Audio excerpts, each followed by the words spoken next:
Programa 6 mais 1 na Rádio da Universidade. Um programa sobre literatura infantil e leitura feito pelos autores Alexandre Brito, Antônio Chimenec, Caio Ritter, Christian Davi, Gláucia de Souza, Laura Castilhos e a presença de um convidado. Este programa foi selecionado no edital de chamada para seleção e veiculação de conteúdos na Rádio da Universidade em maio de 2025. 6 mais 1 na Rádio da Universidade. Livro em Foco. Clarice, de Roger Mello e Felipe Cavalcante. Em 2018, a Global Editora publicou Clarice, do escritor e ilustrador Roger Mello, com ilustrações a cargo de Felipe Cavalcante. A narrativa é toda ambientada em Brasília, cidade onde o autor e o ilustrador nasceram. Roger é formado pela Escola Superior de Desenho Industrial da Universidade Estadual do Rio de Janeiro e no início de sua carreira trabalhou ao lado de Ziraldo, se dedicando ao desenho animado. Conquistou diversos prêmios por seus trabalhos como autor de textos e de imagens em livros para crianças e jovens. Em 2014, ele foi agraciado com o Hans Christian Andersen, que é considerado o mais importante prêmio de literatura infantil e juvenil do mundo. Felipe é sobrinho de Roger Mello e realizou seus estudos de mestrado em poéticas contemporâneas pela Universidade de Brasília. Suas ilustrações já estiveram em diversas exposições pelo mundo, e a criação desses dois artistas imersos em palavras e imagens resultou num dos livros mais reconhecidos pela crítica em seu ano de lançamento, como o Prêmio Altamente Recomendável para o Jovem, no ano de 2019, prêmio esse dado pela Fundação Nacional do Livro Infantil e Juvenil, e o Prêmio Jabuti, também em 2019, como melhor livro na categoria Projeto Gráfico. Em Clarice, temos uma narradora-personagem que relata ao longo de 25 capítulos curtos os acontecimentos que a circundam, em especial o desaparecimento dos pais, de uma madrinha de Clarice, chamada Zilá, e do pai de Tarso, o melhor amigo da garota. Esses desaparecimentos são motivados pela posse de livros proibidos durante o período da ditadura civil-militar brasileira. Há nessa obra uma homenagem explícita a Clarice Lispector. Aquela escrita toda em mosaico, tal assim um quebra-cabeças, vai exibindo aos poucos o panorama de uma realidade de medo e insegurança. Sempre com a predominância do olhar a partir da infância, essa narradora personagem apresenta os acontecimentos da forma como os percebe, e muito também pela metáfora. O fundo do rio vira um monstro de boca escancarada a engolir livros proibidos. A polícia acaba se transformando numa organização cheia de tentáculos e onipresente. No livro, eles são apresentados como eles, em letra maiúscula. Polícia é essa capaz de mandar pessoas para o espaço sem possibilidade de volta. Lobos-guarás aparecem em lugares inesperados, como no Museu do Itamaraty. O lobo-guará, essa personagem em vermelho que precisa se esgueirar para não ser capturada. Imagem muito adequada para os comunistas perseguidos pelo regime civil-militar. Clarice é embalada por toda uma mística em torno dos livros proibidos. Há uma cena marcante no início do livro em que esses objetos quase sagrados precisam ser jogados de uma ponte para que mergulhem e se percam na água, no lodo, no esquecimento. O medo de ser pego com esses livros proibidos está presente em toda a narrativa, muito embora situações de violência extrema não apareçam em nenhum momento. Clarice e Tarso, os adolescentes do enredo, não vivem essa realidade cruel, terrível da violência. Mas isso também não impede que eles sofram as consequências de terem parentes e conhecidos decididos a enfrentar o regime. Enriquecendo o texto de Roger, temos o projeto gráfico e as ilustrações do livro, sob a tutela do Felipe Cavalcante. As imagens não são óbvias e elas criam um diálogo com o texto, desde a cor das páginas, leves ou pesadas, dependendo do clima da narrativa, passando pela capa e seus segredos, que representam uma enorme sacada. A sobrecapa do livro esconde um livro vermelho que, em determinado momento da narrativa, é encontrado por Tarso. O garoto aprendeu com Zilá que livros assim, perigosos, precisam de disfarce. A criação de Roger Mello e de Felipe Cavalcanti deixa em evidência o perigo constante que o regime civil-militar representava para aqueles que ousavam pensar diferente e que guardavam as fontes de suas ideias transgressoras, os livros. No capítulo 24 de Clarice há uma imagem de sonho que descreve de forma metafórica a ameaça representada pelo regime civil-militar às liberdades democráticas. No sonho de Clarice, os livros estão presos em árvores aguardando que alguém os pesque. No entanto, algo nebuloso se interpõe entre o fundo do lago, formado assim por antigas florestas sobre aqueles lagos artificiais da capital federal, e o pescador em seu pequeno e frágil barco. Até que a normalidade prevaleça, as bibliotecas, elas sempre representam uma ameaça. É necessário que os livros no estômago do monstro submerso resistam para que a vida seja preservada e, mais tarde, se possa exercer o direito à cidadania. Isso tudo de forma plena. Destruir livros é uma das formas de interromper o ciclo da permanência da memória. Aconteceu no passado e continuará acontecendo sempre que o autoritarismo se estabelecer como regra social e como política de Estado. Por isso mesmo, para que situações como essa não voltem a se repetir, Clarice se apresenta como uma leitura imprescindível. 6 mais um na rádio da universidade.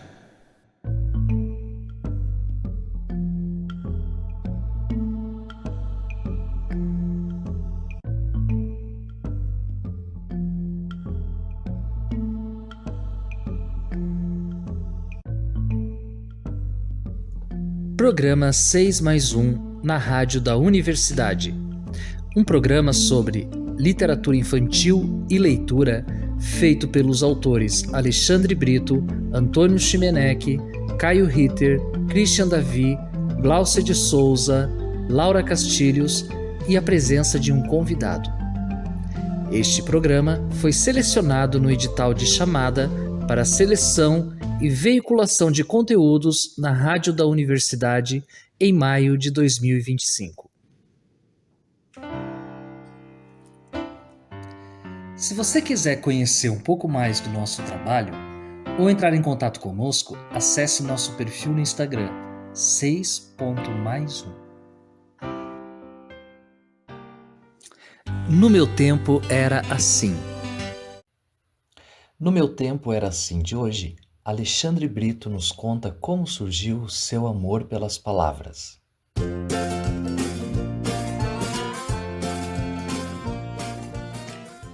Desde que eu me entendo por gente, que as palavras exercem um certo fascínio sobre mim. Desde muito cedo mesmo, menos de 1 ano de idade, numa época que eu nem sabia que as palavras significavam alguma coisa.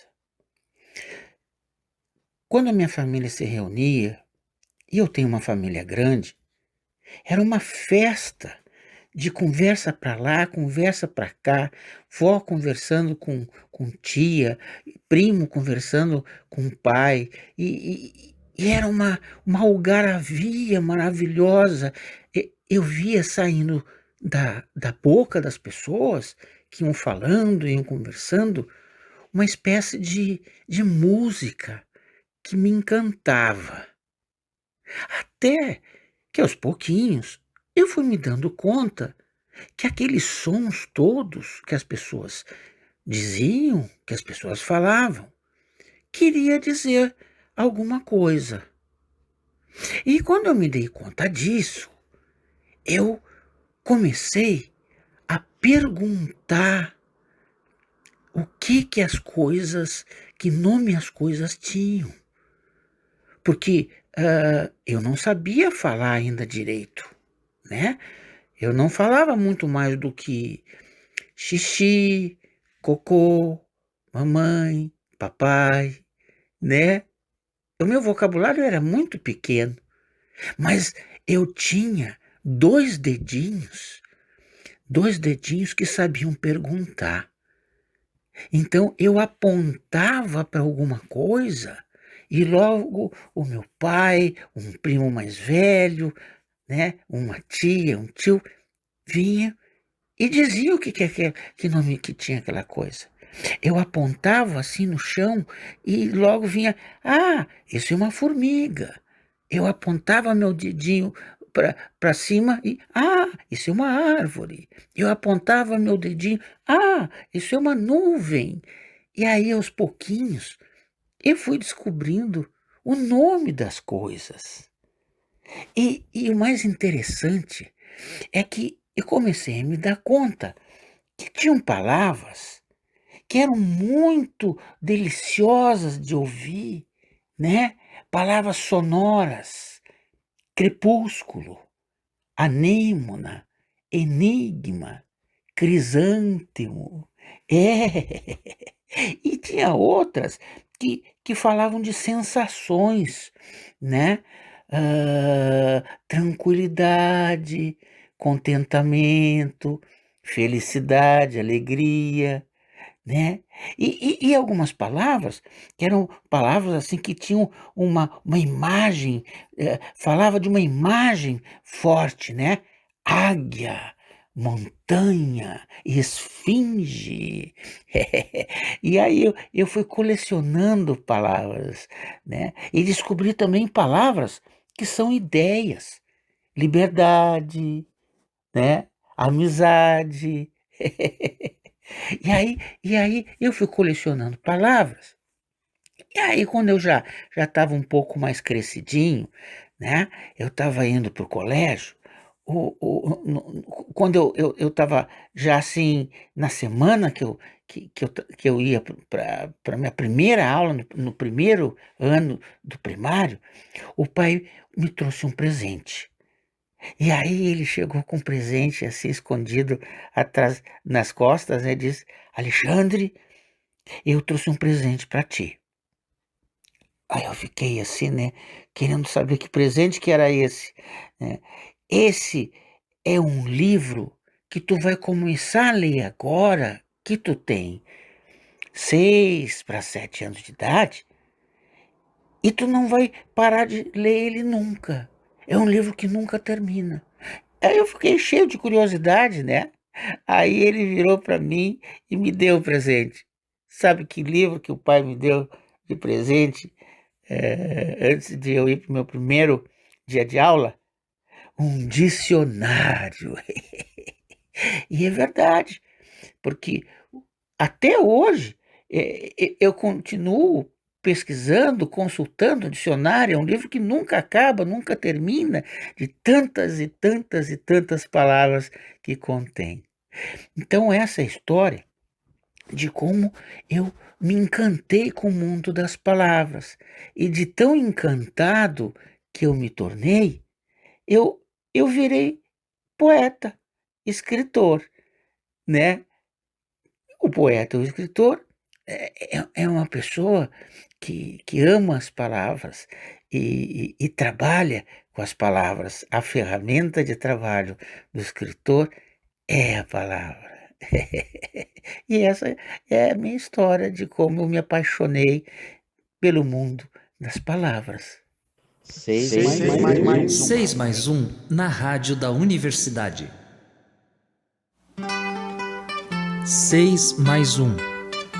O entrevistado de hoje é um prestigiado autor de textos e imagens que há 30 anos vem nos surpreendendo com a sua arte. André Neves, esse recifense que morou muito tempo em Porto Alegre e hoje vive em Florianópolis. André tem uma obra super reconhecida, tanto nacional como internacionalmente. Seja bem-vindo ao nosso programa, André. E a gente gostaria de saber qual a importância da ilustração para a formação do leitor.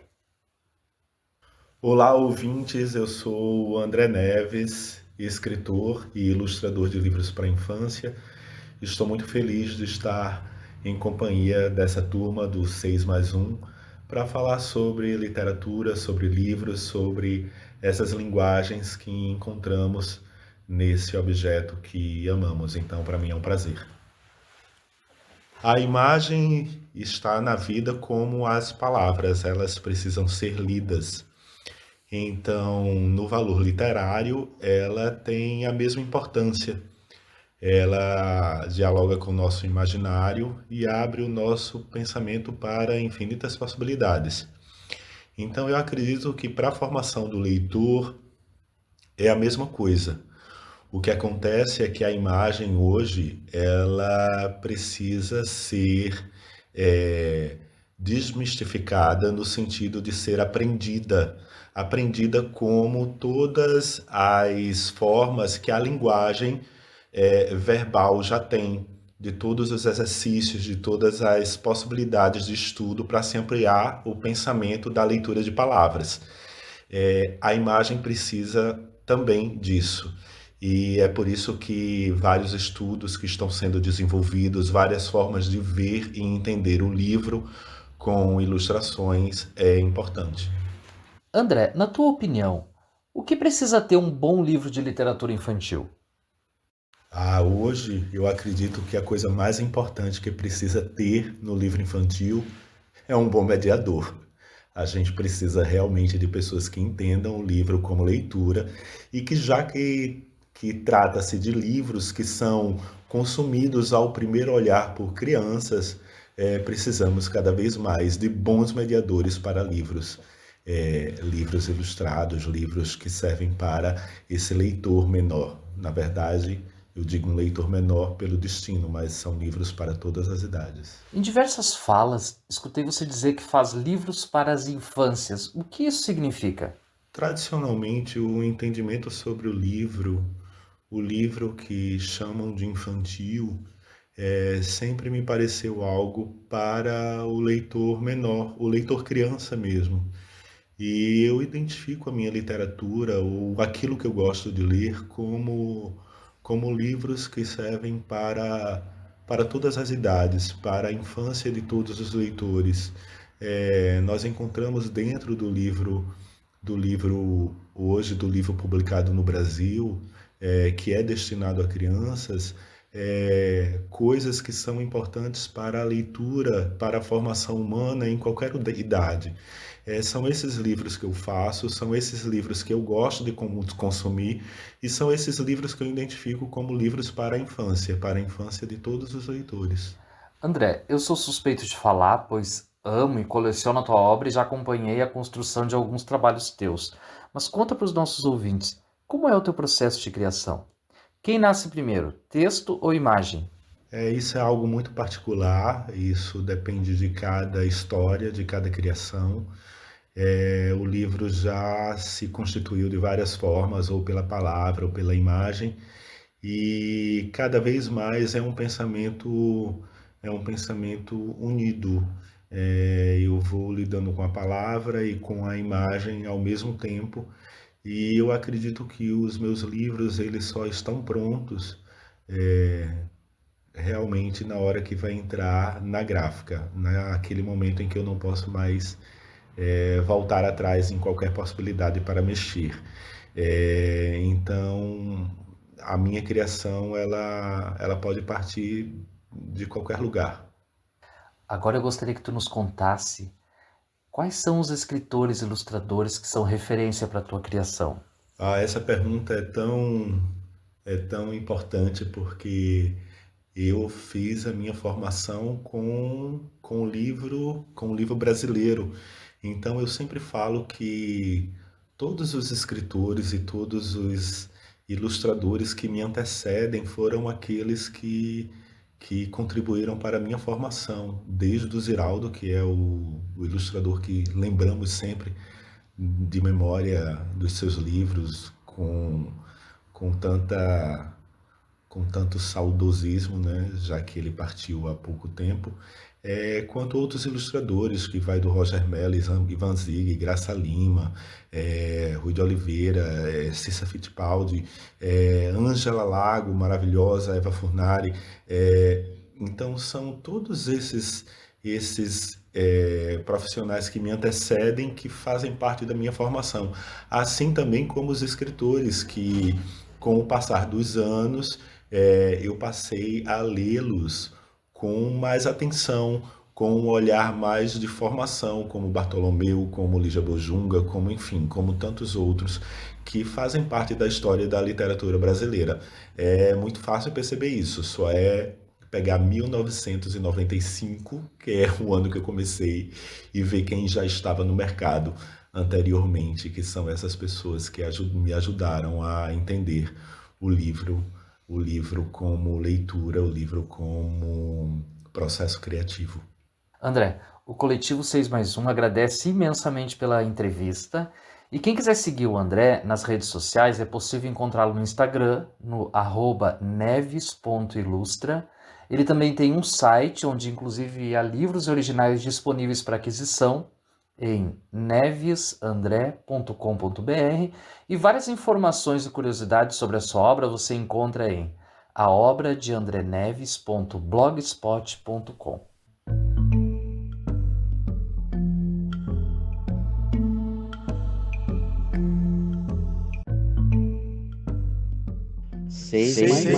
Seis mais um na rádio da universidade. Palavra de leitor. Hoje temos a participação de Dora Balula no Palavra de Leitor. Dora tem 10 anos e estuda no Colégio João 23 de Porto Alegre. Oi, meu nome é Dora Balula e eu tenho 10 anos. Eu sou uma criança que gosta de ler livro e que gosta de alguns livros, qualquer tipo de livro, tudo que envolva leitura, né, gente? Bom, os livros que eu tô querendo recomendar são do Roald Dahl, que é o diretor do filme Matilda. Aliás, é um filme muito legal, pra quem quiser ver. Os livros que eu mais gostei foi As Bruxas, A Girafa, o Pelicano e Eu. Então, esses livros são bem legais, gente. São livros longos, pra ler em capítulo, mas são bem legais e é infantil. Vocês vão gostar bastante dos dois. E eu vou dar um spoiler. As Bruxas tem... Como é que é, gente? Pessoas que viram ratos. É um baita spoiler, viu? E tem até filme também. Outro spoiler que eu dei, gente. Foi isso. Um beijo, um abraço. Falou. 6+1 na rádio da universidade.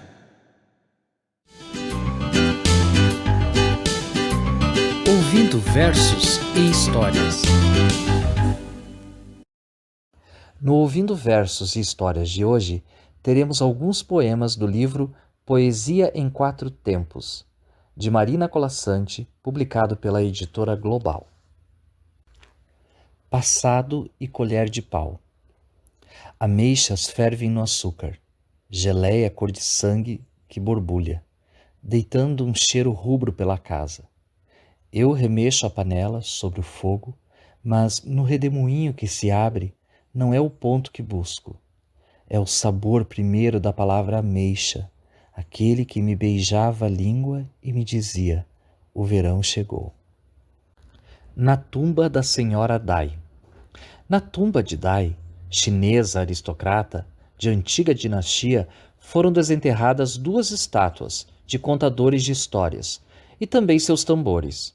Não foram encontradas nos escombros as histórias com que a senhora Dai embalava seu sono.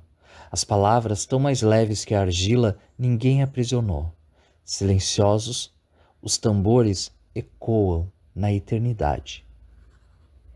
A todos igualmente. Aquele homem tinha um zoológico no armário. Um dia, no almoço, trouxe elefantes no peito até a cintura. No outro, girafas rodeavam-lhe o pescoço. Houve joaninhas, gatos e macacos. A todos ignorava, embora os escolhesse com cuidado, e sem olhar-lhes pelo ou pena, sem deter-se em seus nomes, a todos igualmente chamava gravatas.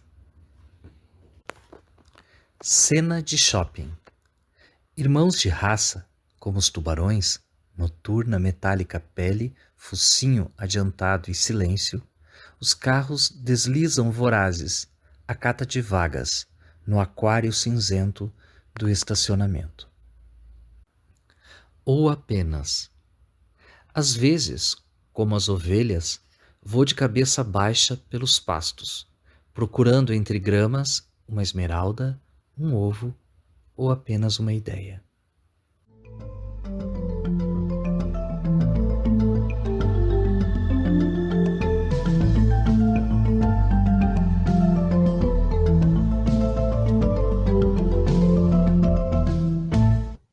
Programa 6+1 na Rádio da Universidade.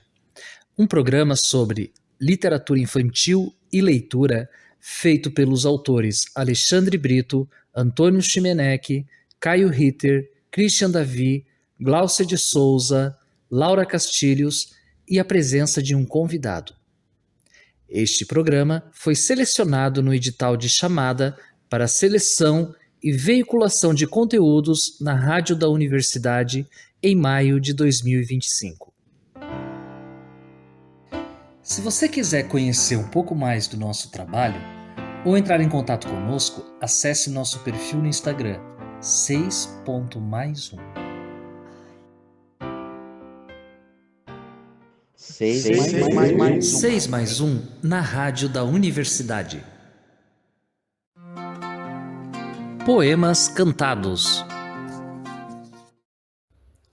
No Poemas Cantados você vai ouvir Museu do Vento, de Alexandre Brito, do livro Museu Desmiolado, editora Projeto.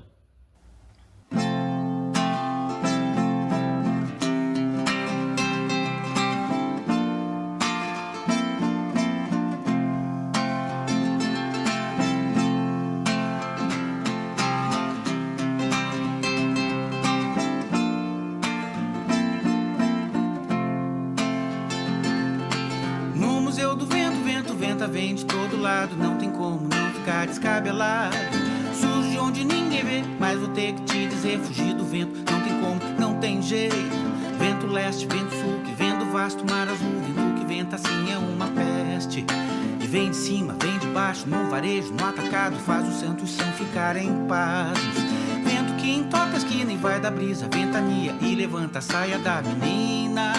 Vento que sacode a subia, que empina a pipa e apaga a vela da vizinha. E assim o vento venta, assim o vento voa, assim o vento varre, o vento inventa. Mas no museu do vento, só no museu do vento, o vento dá um tempo, para e pensa. O vento que ninguém vê faz a asa delta voar.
Seis mais um na Rádio da Universidade.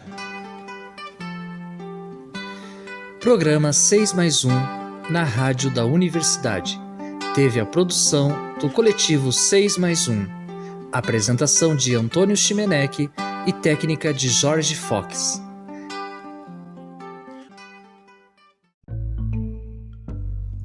Programa 6+1 na Rádio da Universidade. Um programa sobre literatura infantil e leitura feito pelos autores Alexandre Brito, Antônio Chimenec, Caio Ritter, Christian Davi, Glaucia de Souza, Laura Castilhos e a presença de um convidado.